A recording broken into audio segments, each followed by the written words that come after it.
హిందూ మహాసముద్ర ప్రాంతం అనగానే వెంటనే మీ అందరికీ భారత ప్రధానమంత్రి నరేంద్ర మోడీ నేతృత్వంలో రూపొందించబడ్డటువంటి రెండు విజన్స్ గుర్తుకు రావాలి. ఒకటి సాగర్ అయితే మరొకటి మహాసాగర్.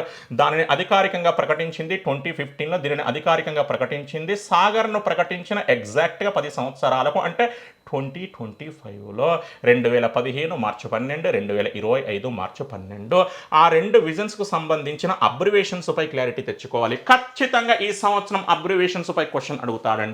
సాగర్ యొక్క అబ్రివేషన్ ఏంటంటే security and growth for all in the region. Short form చూస్తూ అబ్రివేషన్ చదువుకోండి. షార్ట్ ఫామ్ ఏంటంటే SAGAR సాగర్. మరి అబ్రివేషన్ ఏంటంటే security and growth for all in the region. చాలా ఈజీగా ఆన్సర్ చేయొచ్చండి. అసలు సాగర్ యొక్క ఉద్దేశం ఏంటంటే హిందూ మహాసముద్ర ప్రాంతంలో భద్రతను మరియు సహకారాన్ని బలోపేతం చేయాలి. తద్వారా అన్ని దేశాలు పరస్పరం ఆర్థికంగా వృద్ధి చెందాలి. అందుకే security and growth for all in the region. మరి మహాసాగర్ యొక్క అబ్రివేషన్ ఏంటంటే mutual and holistic advancement for security and growth across regions. Across regions అర్థం చేసుకోండి.